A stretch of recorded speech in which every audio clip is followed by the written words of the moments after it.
நிறைய பேர் நம்ம கிட்ட கேட்டுட்டு இருந்த ஒரு புது ப்ராடக்ட் லான்ச் பண்ண போறோம். அதுக்கு முன்னாடி அதை நம்ம மேக் பண்ணி நாங்க வீட்டுல இருக்கவங்க எல்லாமே அதை யூஸ் பண்ணிட்டு அது எப்படி இருக்கு அப்படிங்கிற ஃபீட்பேக்கை எங்களுக்கு திருப்தியா இருந்துச்சுன்னா தான் நம்மளோட கஸ்டமர்ஸ்க்கு சாம்பிள்ஸ் கொடுப்போம். அந்த சாம்பிள்ஸ்ல நீங்க கொடுக்குற பிளஸ் ஆர் மைனஸ் ஃபீட்பேக்கை வச்சுதான் அந்த ப்ராடக்ட் லான்ச் பண்ணலாமா வேண்டாமா அப்படின்ற முடிவை நம்ம எடுப்போம்.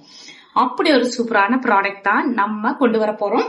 நிறைய பேர் எங்கிட்ட கேட்டுட்டே இருந்த அந்த ப்ராடக்டா இதுங்க. என்ன ப்ராடக்ட் ரெடி பண்றோம் அப்படின்ற ஏதாவது ஒரு ஐடியா இருந்துச்சுன்னா உங்களோட கெஸ்ஸிங்ஸ் என்ன அப்படிங்கறத எனக்கு டிஎம் பண்ணுங்க. ஃபர்ஸ்டா கரெக்டா டிஎம் பண்ணக்கூடிய 10 பேருக்கு நாங்க இதை ரெடி பண்ணி யூஸ் பண்ணி பார்த்துட்டு எங்களுக்கு திருப்தியா இருக்கிற பட்சத்துல 50 கிராம் இதை நம்ம சாம்பிள் தரப்போறோம். சோ இந்த வீடியோ பார்த்த உடனே நம்ம என்ன ரெடி பண்ண போறோம் அப்படின்ற ஐடியா உங்களுக்கு இருந்துச்சுன்னா அது என்ன அப்படிங்கறத எங்க பேஜுக்கு டிஎம் பண்ணுங்க. நாங்க அது கரெக்டா இருந்துச்சுன்னா ஃபர்ஸ்ட் 10 பேருக்கு இந்த சாம்பிள்ஸ் நம்ம கொடுப்போங்க. அதுக்கப்புறம் ஃபியூச்சர்ல நம்ம ரெகுலர் கஸ்டமர்ஸ்க்கு எல்லாமே சாம்பிள்ஸ் கொடுத்து உங்க ஃபீட்பேக் எடுத்துட்டு 2 months ஆகும் நம்ம இதை லான்ச் பண்றதுக்கு. அதுக்கு முன்னாடி இது என்ன அப்படிங்கறத கண்டுபிடிங்க.